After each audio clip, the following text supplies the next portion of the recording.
بسم اللہ الرحمن الرحیم۔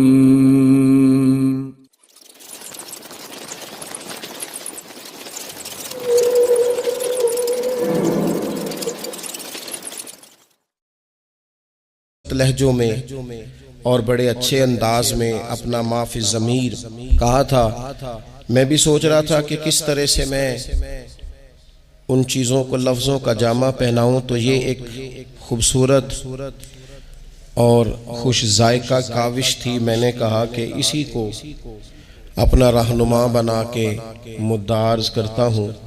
انہوں نے اس زمین میں بات کی ہے، وہ کہتے ہیں کہ بدن پہ چادر ہے آنسوؤں کی اور لہو میں لذت ہے راستوں کی، بغیر خوشبو مہک رہا ہوں، میں در نبی کی طرف چلا ہوں۔ سکون آمیز بے قراری ہے میری تنہائیوں پہ طاری، چلی براق کے کشش پہ لے کر رسول اکرم کی غم گساری، رسائی ہے بخت نارسا میں، رسائی ہے بخت نارسا میں، سرا ہے ایک دست مصطفیٰ میں ڈور کا دوسرا سرا ہوں، در نبی کی طرف چلا ہوں۔ پھر کہنے لگے کہ طواف کعبہ تھا فرض مجھ پر، در نبی کا ہے قرض مجھ پر۔ طواف کعبہ تھا فرض مجھ پر، در نبی کا ہے قرض مجھ پر، سمٹ کے سایہ فگن ہوا ہے جہان کا طول و عرض مجھ پر، سمٹ کے سایہ فگن ہوا ہے جہان کا طول و عرض مجھ پر، شریک رفتار جو رہے ہیں، شریک رفتار جو رہے ہیں وہ فاصلے ختم ہو رہے ہیں۔ کیا تخیل پیش کیا، شریک رفتار جو رہے ہیں وہ فاصلے ختم ہو رہے ہیں، میں آج سے اپنی ابتدا ہوں کیونکہ در نبی کی طرف چلا ہوں۔ شریک رفتار جو رہے ہیں وہ فاصلے ختم ہو رہے ہیں، میں آج سے اپنی ابتدا ہوں کیونکہ در نبی کی۔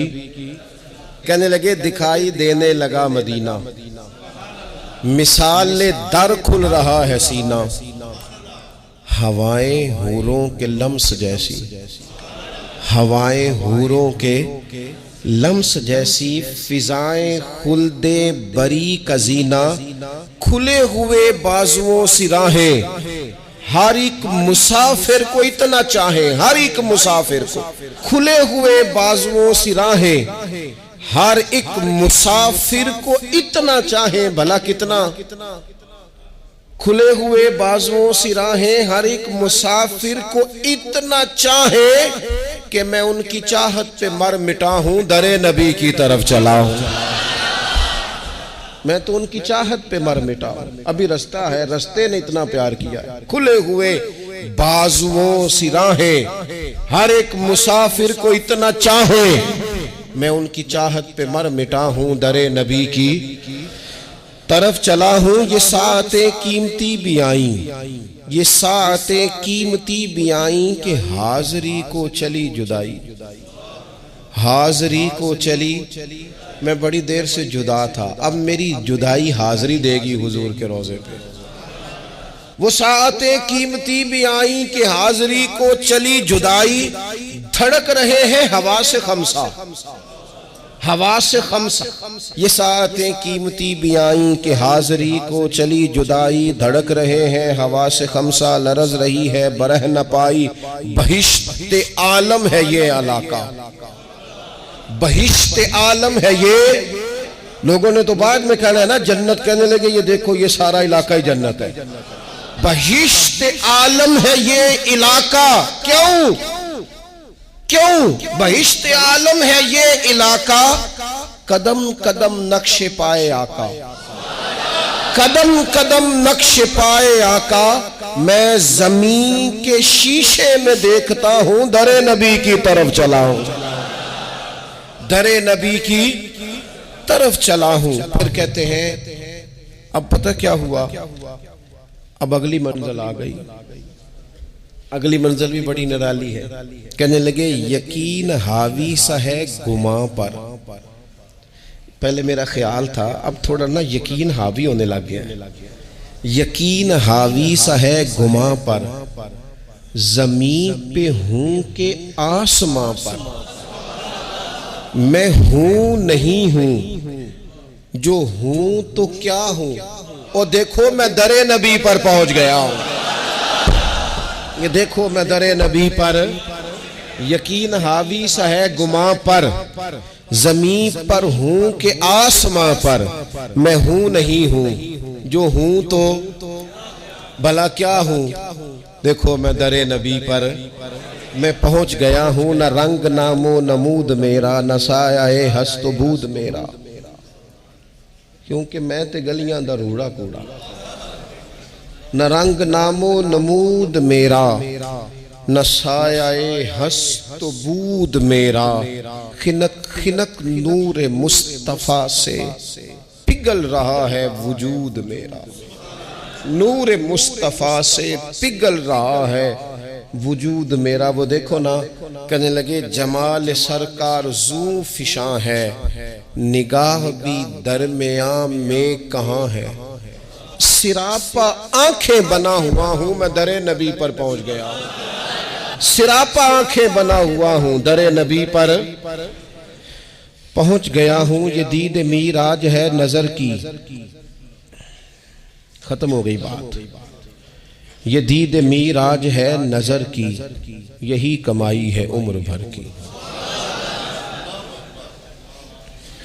یہ دید میراج ہے نظر کی، یہی کمائی ہے عمر بھر کی. رئیس سے لیل و نہار ٹھہرا، طلب ہو کیا مجھ کو مال و زر کی. اب تو صبح و شام پر میری حکومت ہے نا، میں نے حضور کا در انور دیکھ لیا ہے. اب تو رئیس سے لیل و نہار ٹھہرا، طلب ہو کیا اب مجھ کو مال و زر کی. سننا سننا کیا کہتے ہیں؟ کہتے ہیں شعور و عرفان و آگہی سے، شعور و عرفان و آگہی سے، خزانہ جلوائے نبی سے میں تجوریوں کی طرح بھرا ہوں. در نبی پر پہنچ گیا ہوں. یہ خزانہ ہے، بھر لو تجوریاں. حضور کا دیدار خزانہ ہے. حیات کو جس کی دھن رہی ہے، وہ قرب کے پھول چن رہی ہے. سلام کا بھی جواب گویا.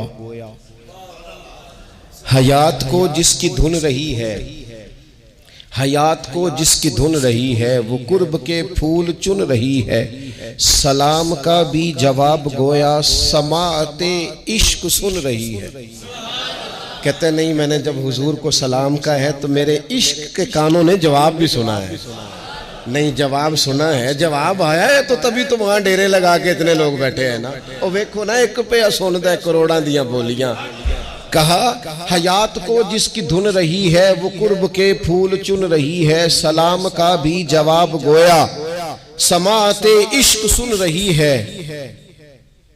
اب اور کیا مانگنا ہے رب سے، اب اور کیا مانگنا ہے رب سے. اب اس سے آگے اور کیا مانگنا ہے رب سے، کہ ہاتھ باندھے ہوئے ادب سے. وہ دیکھو نا میں حضور کے سامنے کھڑا ہوں، میں حضور کے سامنے کھڑا ہوں، گویا حضور کے سامنے کھڑا ہوں. دیکھو نا میں در نبی پر پہنچ گیا. یہ روضہ شاہ انبیاء ہے، یہ روضہ شاہ انبیاء ہے، کہ کرسی عرش کبریا ہے. بندہ ہے درباریوں کا تاندھا، عجب انداز تخلیہ ہے. اتنی دنیا بھی ہے لیکن جو بھی کھڑا ہے نا اسے یوں لگتا ہے میں ہوں اور میری سرکار ہے. اتنے لوگوں میں بھی تخلیہ ہے. کہنے لگے بندہ ہے درباریوں کا تاندھا، عجب انداز تخلیہ ہے. بغیر اجازت ہو بار آبی، سیاہی دل ہو آفتابی. میں زنگ خوردہ چمک رہا ہوں، میں زنگ خوردہ. میرے اوپر اتنے زنگ تھے پر وہاں کھڑا ہوا تو چمکنے لگا. میں زنگ خوردہ چمک رہا ہوں، در نبی پر پہنچ گیا ہوں. اللہ تعالیٰ سب کو موقع عطا فرمائے. لیکن نہ کچھ لوگوں کو میں نے یہ کہتے سنا کہ ہم پردیس میں ہیں، گھر میں فون آیا تو کہنے لگے اب میں پردیس میں آپ کو کیا بتاؤں. تو میں نے کہا مہربانی کریں تھوڑا سا آپ جملہ بدل لیں, یہ پردیس ہے, یہ تو دیس ہے, اور یہ اصل دیس ہے, یہ تو خوبصورت دیس ہے آپ کا. اور میں نے کہا اگر نہیں نہ سمجھ آ رہی ابھی میری بات کی, تو جب یہاں سے نکلنے لوگوں گے تب سمجھ آئے گی کہ یہاں سے جانا کتنا مشکل مرحلہ ہے. پھر اس نے تیسری بات چھیڑی, کہنے لگے زمین ہے میرے سر پہ جیسے, ٹھہر گئی روح در پہ جیسے. زمین ہے میرے سر پہ جیسے اور ٹھہر گئی روح در پہ جیسے. اب صرف بدن کے ہمراہ چل رہا ہوں, میں در نبی سے پلٹ رہا. روح تو رہ گئی وہیں پہ. کسی نے کہا تھا کہ کیا یہ کہیں خامی ایمان تو نہیں, دیکھو میں مدینے سے نکل آیا ہوں, یہ کہیں خامی ایمان تو نہیں. تو کہنے لگے ٹھہر گئی روح در پہ جیسے, بدن کے ہمراہ چل پڑا ہوں, در نبی سے پلٹ رہا ہوں. سکون چھینا ثواب چھینا, نظارہ لا جواب چھینا.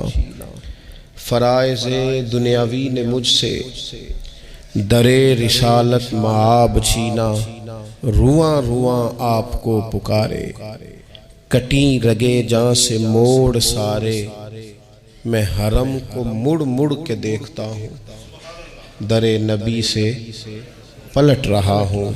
میں یوں دیار نبی سے نکلا کہ جیسے شعلہ کلی سے نکلا. لیے ہوئے رحمتوں کے سائے, میں حلقہ روشنی سے نکلا. اگرچہ پی آیا ہوں سمندر, اگرچہ پی آیا ہوں سمندر, اگرچہ پی آیا ہوں مگر بڑی تشنگی ہے اندر. میں خوش ہوں لیکن بجھا بجھا ہوں, کیونکہ در نبی سے پلٹ رہا ہوں. دوبارہ جانے کی آرزو ہے, دوبارہ جانے کی آرزو ہے, کہ خود کو پانے کی آرزو ہے. جو حج پہ احرام باندھتے ہیں وہ پہن کے آنے کی آرزو ہے. جو بوئے آقا کی دے گواہی, جو بوئے آقا کی دے گواہی, اسی کفن میں مروں الہی. تڑپ ہوں فریاد ہوں دعا ہوں, میں در نبی سے پلٹ رہا ہوں.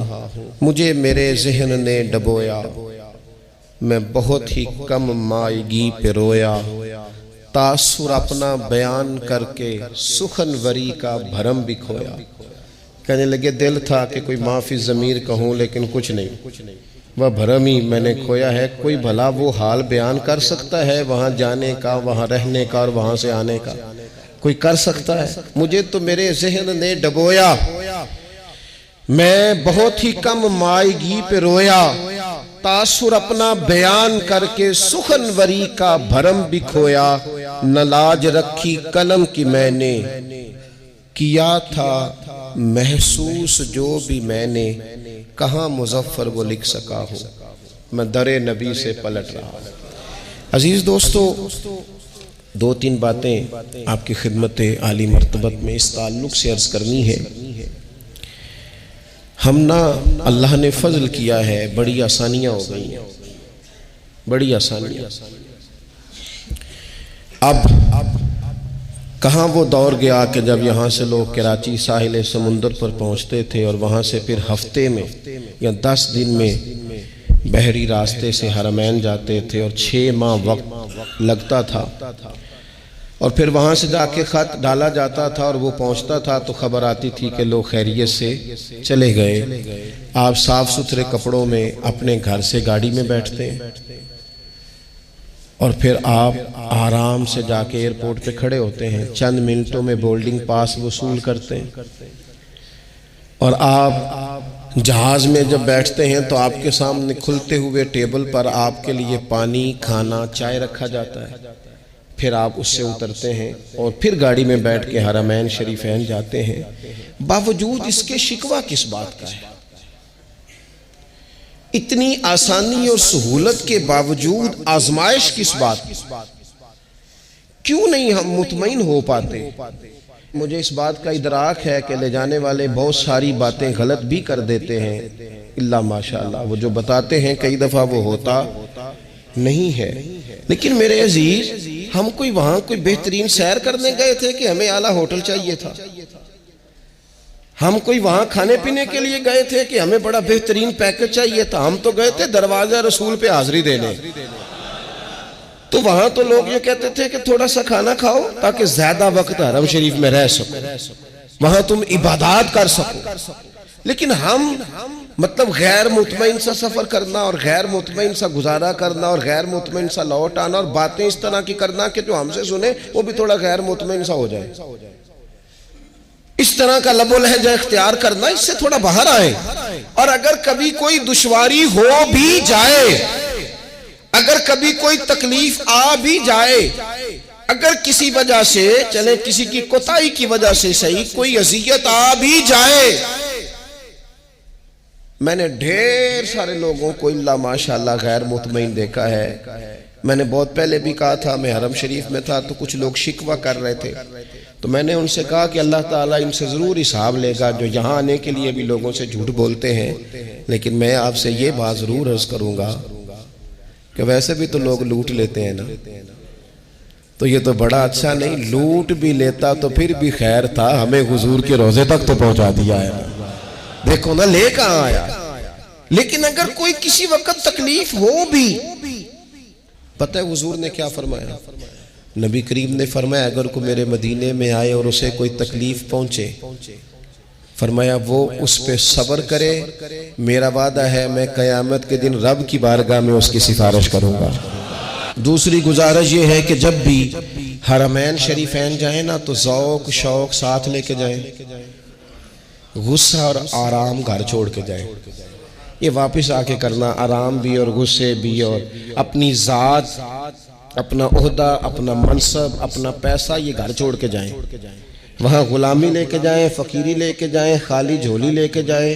اگر آپ کہیں گے نا میری پہلے بھری ہے تو مشکل ہو جائے، خالی لے کے جاؤ تاکہ واپس لوٹو تو بھر کے جھولی عطا کیا جائے۔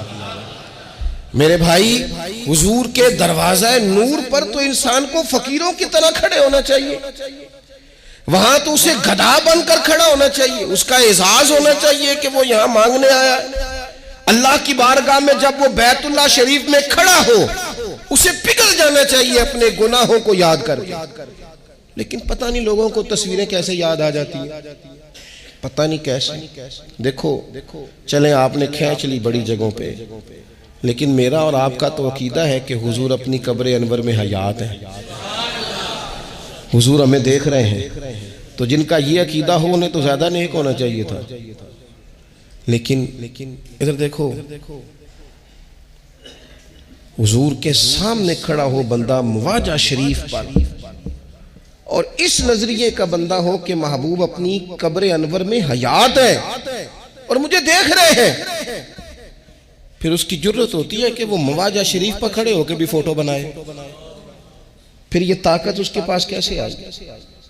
اتنی جرت، اور ہم حضور کی بارگاہ میں فوٹو ہی فوٹو، فوٹو ہی فوٹو، کوئی اس کے علاوہ کام نہیں۔ خدا را 70,000 فرشتے ہیں بیت اللہ شریف پہ، 70,000 فرشتے ہیں حضور کے روضہ انور پہ۔ کوئی مووی ذرا ان کو بھی تو بنا لینے دو نا، جو جا کے رب کی بارگاہ میں گواہی دیں یا اللہ ہم نے بیت اللہ پہ نماز پڑھتے دیکھا ہے اسے، یہ ہم نے سجدہ کرتے دیکھا ہے، لیکن ہم کیا کر رہے ہیں؟ ہمیں ساری، اور اب تو خیر وہ بڑا ایک درد والا جملہ لوگ بولتے ہیں، کہتے ہیں جی ذرا ایک یادگیری تو بنا دیا جی۔ بھئی یہ کون سی یادگیری ہے؟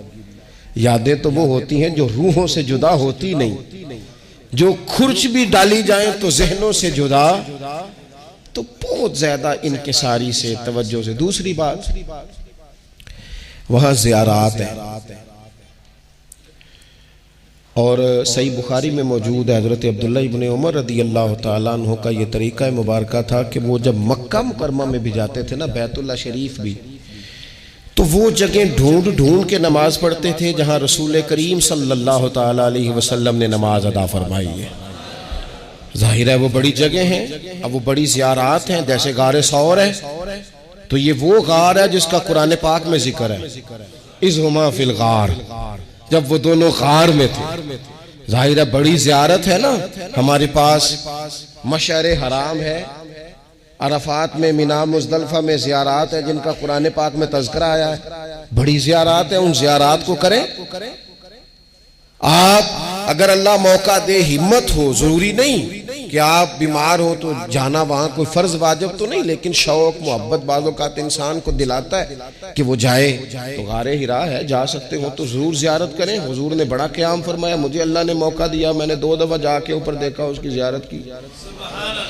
لیکن جو زیارات کنفرم ہے، مدینہ منورہ میں زیارات ہے، میدان احد ہے، حضور تشریف لے جایا کرتے تھے، مدینہ شریف میں کنویں ہیں جن کے تذکرے ہمیں ملتے ہیں روایات میں، تو آپ کے پاس موقع ہو آپ جائیں، زیارات کریں۔ لیکن اگر کوئی بندہ کوئی ایسی بات سناتا ہے کہ وہ جی فلانی چیز یہاں تھی، تو پہلے اسے دلیل دینی پڑے گی نا یہاں کیا تھا، کس بنیاد پر آپ یہ بات کر رہے ہیں۔ وہاں کی زیارات کے بارے میں بھی اگر کوئی غلط بیانی کرتا ہے تو پھر وہ اپنے لیے بڑی ساری نقصان کا کام اکٹھا کر رہا ہے۔ کچھ ایسی باتیں کی جاتی ہیں جو سمجھ میں نہیں آتی۔ کیا ضرورت ہے آپ کو ایسی باتیں کرنے کی جن کا وجود موجود نہیں ہے؟ میں حضرت سلمان فارسی رضی اللہ تعالیٰ عنہ کا باغ لگایا گیا تھا، کتابوں میں موجود ہے۔ میں نے وہاں زیارات کرانے والے سے بھی کہا، میں نے کہا 3 باغ دکھا دیے ابھی تک لوگوں نے مجھے، کوئی کہتا یہ والا باغ ہے حضرت سلمان، کوئی کہتا یہ والا باغ ہے، کوئی کہتا اگر آپ کو نہیں پتا تو آپ چھوڑ دیں۔ لیکن کیا کوئی ضروری ہے کہ ایسی باتیں کی جائیں؟ اور پھر یہاں آ کے لوگ یہ بھی کہتے ہیں جی میں نا 70 زیارات کر کے آیا۔ بھئی سارا مدینہ ہی زیارت ہے، سارا مکہ ہی زیارت ہے، وہاں کی ہر چیز زیارت ہے، جہاں محبوب رہے، صحابہ رہے، اہل بیت رہے، وہ ساری زیارات ہے۔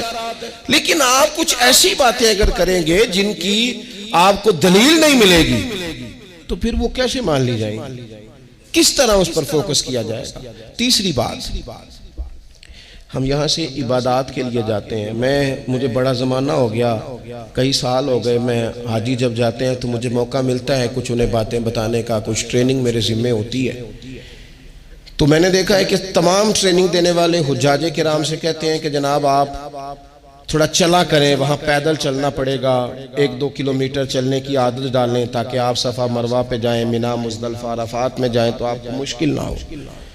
میں ایک بات ساتھ اور بھی کیا کرتا ہوں، میں کہتا ہوں چلنا بھی چاہیے، اور جانے سے پہلے نا کچھ 2-2 گھنٹے اکٹھے مسجد میں بیٹھنے کی بھی عادت ڈالنی چاہیے، کیونکہ ہمیں مسجد میں بیٹھنے کی عادت نہیں ہے۔ نماز دنیا میں ایک ہی تو کام ہے جس پر ہماری سوئی پر توجہ ہوتی ہے، وہ نماز ہے، اور اچھی بات ہے کتابوں موقوتا ہے۔ ہم کیا کرتے ہیں؟ بھاگ جاتے ہیں نماز کے بعد۔ ہمیں یہ کرنا چاہیے، ہماری یہ خواہش ہونی چاہیے کہ ہم کچھ وقت مسجد میں بیٹھیں تاکہ حرم شریف جا کے نا ہمیں موقع ملے، ہم دیر تک وہاں نوافل پڑھ سکیں۔ وہاں ہم اسی کام کے لیے جاتے ہیں کہ عبادات ہو، وہاں دیر تک ہمیں تسبیح کا موقع ملے، قرآن پاک کی تلاوت کا موقع ملے، ہم مسجد میں کچھ وقت گزاریں، کیونکہ ہمارا مزاج یہاں ہوتا نہیں جم کے مسجد میں بیٹھنے کا۔ تو وہاں بھی دیکھا ہے اسی تیزی سے مسجد میں گئے، اسی تیزی سے نکل آئے۔ اگر مقامی لوگ ایسا کر بھی رہے ہیں تو ظاہر ہے وہ مقامی ہیں، ہم لوگ جو گئے ہی اسی کام ہے، ہمیں تو چاہیے نا کہ کچھ ہمیں ایسا ٹائم ملے کہ ہم تسلسل کے ساتھ وہاں بیٹھ سکیں اور اپنے اوقات کو عبادت میں لگائیں۔ تو یہ عادت بھی ہمیں ضرور ہونی چاہیے۔ دوسری بات، اللہ تعالیٰ نے قرآن مجید میں فرمایا یا ایھا الذین آمنوا لا ترفعوا اصواتکم فوق صوت النبی، اے ایمان والو اپنی آوازیں میرے نبی کی آواز سے اونچی نہ کرنا۔ یاد رکھیں بڑے احترام سے، وہاں تو ذرا سانس بھی بندے کو آہستہ لینی چاہیے، ادب سے۔ وہاں بھی اونچے اونچے ٹیلی فون، یہ اب میں لائیو چل رہے ہیں، لائیو، اور ایسے ایسے بندے لائیو چلا رہے ہیں جن کے بارے میں خیال آتے ہیں کہ یار آپ مہربانی کریں موبائل چلانے کی بجائے تسبیح چلائیں، آپ موبائل چلانے کی بجائے زبان چلائیں، درود پاک پڑھیں۔ کہتے ہیں یہ اب میں اتر گیا ہوں، یہ اب میں پہنچ گیا ہوں، یہ اب میں کھڑا ہو گیا ہوں، یہ دیکھو اب یہ سامنے بیت اللہ شریف نظر آ رہا ہے، یہ اب دیکھو حجر اسود کی زیارت کر لو۔ بھائی چھوڑ دے، تو اللہ کی بارگاہ میں تو حاضر ہے، تو غور تو کر، تو کہاں کھڑا ہے؟ اور پھر حضور کے روضہ انور پر تو فون ملائے گا، تو باتیں سنائے گا، تو کہانیاں سنائے گا۔ کیا خوبصورت کسی شاعر نے کہا تھا، اس نے کہا تھا زائر کوے جنا آہستہ چل۔ مرحوم حاجی حنیف نازش کہنے لگے زائر کوے جنا او آہستہ چل، دیکھ آیا ہے کہاں، ذرا آہستہ چل، حاضری میں ہے ملک 70,000، قدسیوں کے درمیان آہستہ چل، قدسیوں کے درمیان تھوڑا آہستہ، تھوڑے احترام، تھوڑے اکرام، تھوڑا سا ذائقہ۔ یہ آیت جب نازل ہوئی نا تو حضرت صدیق اکبر رضی اللہ تعالیٰ عنہ حضور سے اس طرح بات کرتے تھے جس طرح کان میں سرگوشی نہیں کی جاتی، ڈر آتا تھا کہیں اعمال نہ ضائع ہو جائے۔ حضرت عمر اتنا آہستہ بولتے تھے اس آیت کے بعد کہ حضور کو پوچھنا پڑتا تھا کیا کہا آپ نے؟ صحابہ حضور کے دروازے پہ جاتے تھے تو یوں دستک نہیں دیتے، یوں ناخنوں سے ہلکا ہلکا، کہیں اے پائے نظر ہوش میں آ، یہ کوہ نبی ہے، آنکھوں سے بھی چلنا یہاں بے ادبی ہے۔ حضرت عمر بن عاص رضی اللہ تعالیٰ عنہ جلیل القدر صحابی ہے۔ ابن شماسہ کہتے ہیں ان کے انتقال کے وقت میں ان کے پاس گیا تو میں نے ان سے قبول اسلام کی کیفیت پوچھی تو وہ کیفیت بتا رہے تھے، تو بتاتے بتاتے کہنے لگے مجھ سے حضور کا حلیہ نہ پوچھنا، اس لیے کہ میری آنکھوں نے کبھی اتنی جرت نہیں کی کہ میں نظر بھر کے حضور کے چہرے کی زیارت کر لوں۔ نظر صحابہ حضرت برا بن عازب کہتے ہیں میں نے ایک سوال پوچھنا تھا حضور سے، ایک سوال، دیکھو میں کیا کہنے لگا ہوں۔ حضرت برا بن عازب رضی اللہ تعالیٰ عنہ کہتے ہیں ایک سوال پوچھنا تھا، 1 سال میں نے انتظار کیا، میری جرت نہیں ہوتی تھی، حوصلہ نہیں ہوتا تھا کہ میں کریم سے سوال پوچھ سکوں۔ کس سے پوچھوں بھلا؟ حضور کے سامنے جاتا تھا تو میں خاموشی سے آ جاتا تھا۔ بھئی ہر جگہ ہی بے باک ہو جائیں گے، ہم ہر جگہ ہی ہم بے باک ہو جائیں گے۔ آداب، اکرام، خیال، توجہ، انہماک، ذوق۔ میں ایک بات سمجھا ہوں، حضور کے روضے پر اور بیت اللہ شریف پر ایک چیز میری سمجھ میں آئی، یہ ساری کوتاہیاں ہیں ہمیں ٹھیک کر لینی چاہیے، یہ ساری چیزیں ہیں قابل اصلاح ہیں، ان پر ہماری توجہ ہونی چاہیے، لیکن ایک بات یاد رکھیں گے کہ وہاں پہنچ کر کسی دوسرے پر تنقید، کسی دوسرے کے بارے میں بدگمانی، کسی کے بارے میں کوئی کمزور بات بالکل نہیں۔ کیوں؟ اس لیے کہ یہاں آنے والے کسی شخص کو تکلیف پہنچے تو میرا مہمان ہے نا، تو میں پھر کہتا ہوں جناب میرے مہمان کے ساتھ آپ نے یہ سلوک کیوں کیا؟ تو وہاں جو گئے ہیں وہ اللہ رسول کے مہمان ہیں۔